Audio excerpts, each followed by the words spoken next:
이번 시즌 프리뷰 맨체스터 시티입니다. 네. 예. 맨시티 첫 라운드 경기 네가 하죠? 네, 그렇죠. 화요일 새벽. 네, 울버햄튼. 울버햄튼. 야, 울버햄튼한테 지난 시즌 한번 씹혔는데 맨시티가. 두 번. 그러니까 두 번이야. 그래 한 번이 아니지. 더블 당했어요, 지난 시즌에. 야, 그리고- 펩이 이런 존심상하는 일을. 그리고 울브스가 올 시즌 일단 스타트가 좋습니다. 셰필드 잡았잖아. 울버햄튼 이미 경기를 했어요. 그치. 그러니까 울버햄튼 입장에서는 2라운드고. 분위기 빡 살려놓고 가는 네, 건데. 맨시티는 이제 1라운드인데. 네, 그렇습니다. 어제 지난 시즌 좀 아쉬움이 많았습니다. 너무 많이 아쉬웠죠. 2위로 이제 마무리를 하게 됐고 리그컵은 우승을 했어요. 근데 FA컵에서 아스날에게 무너졌죠. 가봉맨의 멀티골. 네. 그리고 챔피언스 리그는 8강에서. 리옹이 잘했어요. 음. 그건 알지만 이렇게 떨어지는 건 안 되죠. 이거는 뭐 저희가 또 뒤에 네. 얘기를 할 수밖에 없습니다. 네. 솔직히 얘기해서. 자, 지난 시즌 맨시티의 문제점 탑3 보겠습니다. 첫 번째, 이제 수비진 문제가 진짜 고질병이 돼가는 것 같아요. 우리가 어제 영상에도 올렸잖아요. 이게 녹화일 기준으로 어제 영상인데 그 많은 돈을 쏟아 부었음에도 불구하고 여전히 보세요. 워커 오케이 아주 좋아. 근데 센터백의 중심 라포르트는 부상에 대한 위험도가 있고 옆에 있는 센터백 못 구했고 페르난지뉴가 지금 사실상 나올 것 같죠? 그러니까 그 다음에 왼쪽 풀백 일단 못 구해서 나다나케를 쓴다고 그러는데 나다나케가 잘해주면 좋겠지만 약간 의문부호가 있어요. 빅클럽에서의 활약을 우리가 본 적이 없기 때문에. 맞아요. 그러면 아직도 여전히 2.5자리가 빈 느낌이란 말이야. 그러니까 딱 맨시티 수비진 하면 아직도 물음표가 졸라 크게 있다. 있죠. 네. 예. 자, 그리고 아구에로가 이탈했을 때 이것을 완벽하게까지는 아니더라도 대체를 해줄 공격수가 과연 있느냐? 그러니까 제수씨가 저는 나쁜 공격수라고 생각하지 않아요. 네네네. 이 선수만의 특유의 어떤 압박과 전술적인 이해도가 있습니다만 결과적으로 빅찬 스미스가 너무 많다. 근데 또 놓고 보면 은근히 스탯은 괜찮아. 그러니까 제주스가 못하는 선수라는 건 절대 아니에요. 네. 근데 이제 그 아구에로에 대한 기대치가 이제 너무 높다 보니까 그죠. 그 부분에 있어서 좀 실망하는 부분이 있지 않나 싶고. 그리고 아구에로도 이제 나이가 그리고 이 그쵸. 선수는 기본적으로 부상을 좀 당하는 선수입니다. 예. 그리고 일단 아구에로 그리고 최종한 공격수 문제 좀 생각을 해봐야 될 것 있고. 같고요. 그리고 이 중요한 순간마다 나왔었던 이 펩의 이해할 수 없는 그런 전술적인 접근, 그러니까. 선수 기용. 왜 그러나 네. 너무 걱정이 많고 올 시즌, 그러니까 지난 시즌에는 이제 리옹과의 경기가 이제 딱 그런 펩의 문제점을 드러낸. 그냥 자기 잘하는 거 하지. 그러니까 뭐 모두가 그렇게 생각해요. 솔직히 펩 빼고. 그러니까. 다 그렇게 생각을 하는데 모르겠습니다. 뭐 저희가 옛날에 이거에 관해서 한번 얘기를 얘기했지. 했었습니다만 네. 뭐 어찌됐건 본인은 생각 안 하겠어. 근데 이제는 진짜 기로에 섰습니다. 그러니까 펩도. 생각을 너무 많이 해서 그런 걸 수도 있을 그리고 것 같고. 본인의 자신감이 너무 많이 뛰어나서 본인의 전술적인 어떤 역량을 과도하게 믿으면 난 이럴 수도 있다고 내 축구 생각해요. 철학은 맞다. 일단 스쿼드를 쭉 살펴보면 지금까지 영입된 선수는 2명입니다. 수비에 나다나케, 그리고 공격진에 페란 토레스.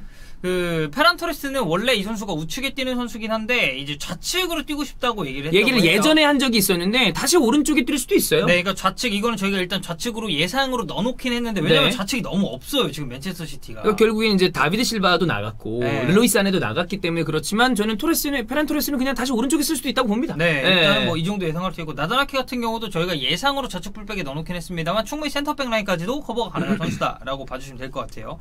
자, 일단 사네 바이에른미넨으로 나갔습니다. 그리고 다비드 실바 레알 소시에다도 이적했고요. 브라보가 레알 베티스로. 괜찮던데? 라리가 가니까 그냥 다시 브라보야. 아니 근데 잼라보가 아니야. 사실 브라보가 이제 좀 그런 치명적인 실수가 막 있어서 이제 좀 많았지. 예, 그쵸. 그러니까 이게 주목을 받게 그치. 됐는데 원래 바르셀로나 찍었던 선수 아니야. 중하위권 라리가 팀으로 가면 저는 네. 경쟁력이 있다고 생각합니다. 잉글랜드 무대가 좀 잘 안 맞았나 봐. 네. 그리고 이제 임대간 선수들 되게 많은데 뭐 대표적으로 페드로 포로 같은 경우는 스포팅 CP로 또 이제 임대를 가게 됐습니다. 자, 다음 시즌 예상 베스트 11 한번 보죠. 저는 무난하게 한 이 정도 나올 것 같습니다. 개인적으로. 이게 우리가 흔히 알고 있는 4-3-3인데 네. 경기의 실제적인 위치에 따라서 4-2-3-1 그냥 케빈 데브라이너가 투톱처럼 움직이는 경우도 자주 있었습니다. 왜냐면 이 선수도 하프 스페이스에서 안쪽으로 많이 들어가니까. 네, 그리고 마레즈는 지난 시즌 완전히 본인의 모습을 보여줬죠. 그리고 스털링인데 이러면 역시 센터백이 아쉽고 왼쪽 풀백 아케는 봐야 하고 네. 그런 게 좀 있네요. 그러니까 라포르트랑 페르난지뉴가 나올 것 같아요. 제가 나 봤을 때. 그 균도한 자리 그러니까 난 베르나르도 실바가 좀 잘해줘야 되는데 저기서 근데 저는 베르나르도 실바는 이제 미드필더진보다는 좀 더 올려서 쓸 것 같긴 해요. 제 개인적으로. 나는 베르나르도 실바는 미드필더에 쓰고 필포덴을 계속 포워드로 쓸 거라고 봐요. 그쪽이 더 나을 수도 있겠네요. 네, 왜냐면 포덴은 지금 보니까 아예 미드필더로 생각을 안 하는 것 같아. 그냥 위에. 그리고 거기서 좋아. 그러니까 포덴이 원래는 이제 중앙 미드필더잖아요. 네. 근데 이제 이걸 올려 쓰면서 이 선수가 지난 시즌 막바지에 또 좋았으니까. 괜찮은 폼을 보여줘서. 그리고 베르나르도 실바는 이름처럼 다비드 실바의 빈자리를 채워줘야 한다. 근데 그리고 그 정도 역량을 가진 선수이기도 하고. 지난 시즌이 이제 좀 안 좋았으니까 전체적으로 봤을 좀 때 아쉬웠죠. 예. 그래서 이거는 어쨌든 저희가 예상 베스트 11은 이렇게 꾸려보긴 했습니다만 이렇게만 나온다는 보장은 없어요. 이거는 좀 퀸잘라 맨시티 팬들이 좋을 때랑 나쁠 때랑 차이도 많고 그래서 일단은 뭐 433 내지는 한 423 4-2-3-1 그 근처가 되겠죠. 네. 자, 다음 시즌 포인트 보겠습니다. 자, 주전 센터백 조합 어떻게 될 것이냐. 일단 라포르트는 나오겠죠. 근데 나와야죠. 지금 이제 이적설이 꾸준히 있는 게 쿨리발리 그리고 호세 히메네스란 말이에요. 호세 히메네즈는 가능성이 훨씬 더 난 쿨리발리보다 떨어진다고 보고. 왜냐면 아틀레티코가 바이아웃 아니면 안 판다고 지금 원칙적으로 고수를 하고 있기 때문에. 기본적으로 그리고 호세 히메네즈 자체가 아틀레티코 마드리드를 굉장히 좋아해요. 네, 맞아요. 그러면 나는 쿨리발리의 가능성이 크다. 근데 쿨리발리는 와서 어떻게 하는지 좀 보고 싶습니다. 그러면 이제 라포르트가 조금 쿨리발리의 그 전진성을 제어해줘야 될 필요는 있어요. 여러 가지로. 네. 이 쿨리발리가 좋았을 때는 반다이크랑 지금 느낌으로는 라모스의 어떤 뒤를 이을 최고의 월클 센터백 제목이다라는 평가를 받았었습니다. 네, 그러면서. 근데 좀 최근에 좀 안 좋은 모습을 우리가 두 눈으로 봤어, 챔스에서. 그렇죠. 왜 저래? 약간 이런 게 있었잖아. 오히려 그런 형태의 센터백 중에서 우리가 인상적이었던 선수는 다이어 우파메카노였죠. 우파메카노가 사실상 지금의 가장 핫 매물이었죠. 네. 그래서 만약에 영입이 된다 하더라도 쿨리발리라면 조금 봐야 할 것 같다. 네. 네. 일단 주전 센터백 조합은 라포르트 그리고 페르난지뉴가 나올 것 같아요. 저는. 이분이 아마 저랑 동갑일 거예요. 페르난지뉴. 네, 나랑 동갑이나 아니면 나랑 항상 근데 나이 많은가 되게 그래. 많아요. 나이 많아요. 고생이 많습니다. 네. 네. 자, 그리고 다비드 실바랑 작별을 했습니다.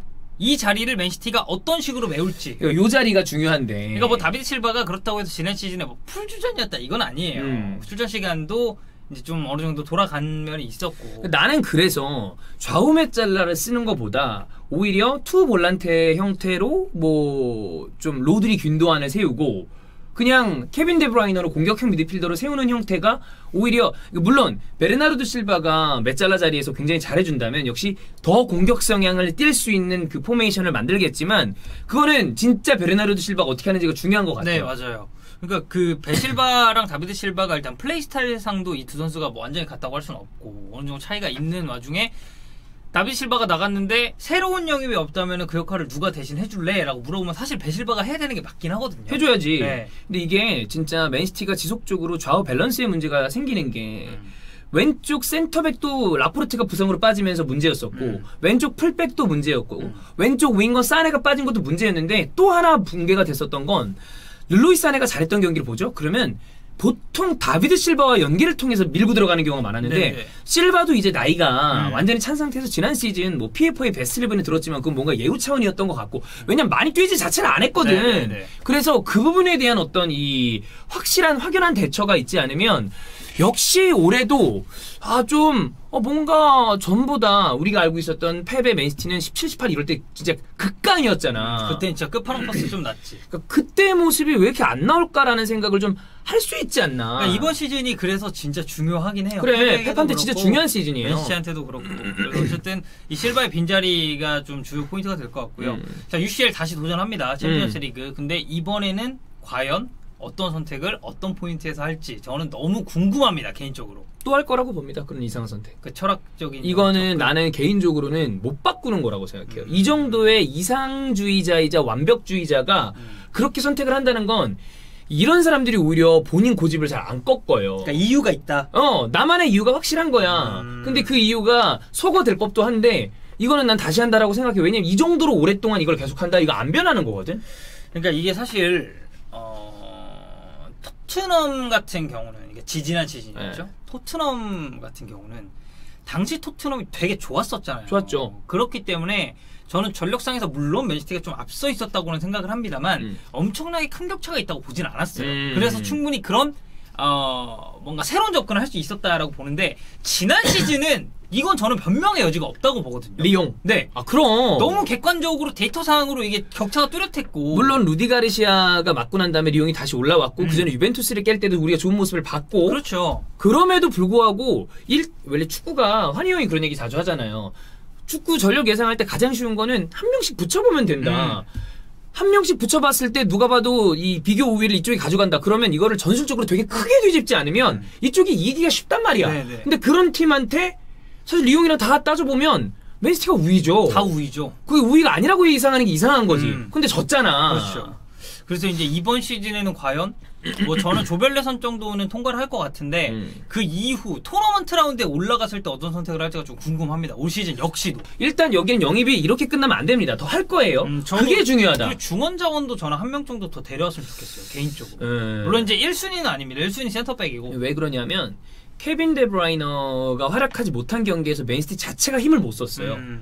근데 이거 어떻게 보면 이 정도의 클럽이 한 선수한테 의존도가 그렇게 크다는 거는 이거는 좀 줄여나가야 되는 거거든요. 그렇죠. 그래서 저는 사실 맨유도 네. 뷔페 의존도 이거 줄여나가야 된다고 보긴 하거든요. 그래서 반더비크를 잘 데려온 거 아니야. 네. 그런 면도 좀 생각을 해야 되지 않나. 네, 이 부분도 신경을 펩이 좀 쓰지 않을까라는 생각입니다. 자, 그럼 맨시티 다음 시즌 성적 예상. 근데 저는 이게 좀 애매합니다. 1위 아니면 2위거든요. 제가 1위를 한 건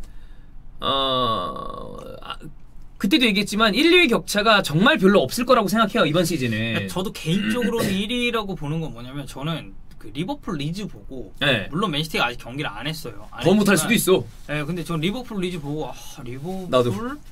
좀 불안하더라고. 이거 로드리고 개삽질 아니었으면 이거 비긴 건데. 네. 물론 결과론적인 얘기지만. 그렇죠. 그래서 리버풀이 그 경기에 좀 불안하다. 왜 저렇게 이 옆에 반다이크 짝도 문제가 있어 보이고 그리고 바이날둠도 지금 그대로 남는 모양새고 영입은 없을 것 같고. 그렇죠. 뭐 어쨌든 뭐 좋은 선수들이 많습니다. 맨시티도. 근데 뭐 앞서 저희가 그 그린우드 얘기를 했듯이 포든도 조심해야죠. 네, 멘탈 관리해야지. 그렇죠. 저는 이게 좀 예상하기가 힘들긴 하네요. 1위 아니면 2위인데. 저는 일단 1위라고 했어요. 왜냐하면 그냥 저는 펩이 리그는 먹는 감독이라고 생각을 해요. 물론 지난 시즌 못 먹었지만 그래서 이렇게 하지만 어떻게 될지 모른다. 그리고 설사 1위를 한다 하더라도 진짜 근소한 차. 거의 엎치락뒤치락하다가 그런 느낌이 좀 있죠 사실. 그렇습니다. 이 정도까지 예상해 보고요. 네. 맨시티 울버햄튼 경기 덕현이가 화요일 새벽 4시에 중계를 하니까 그거 많이 사랑 부탁드립니다.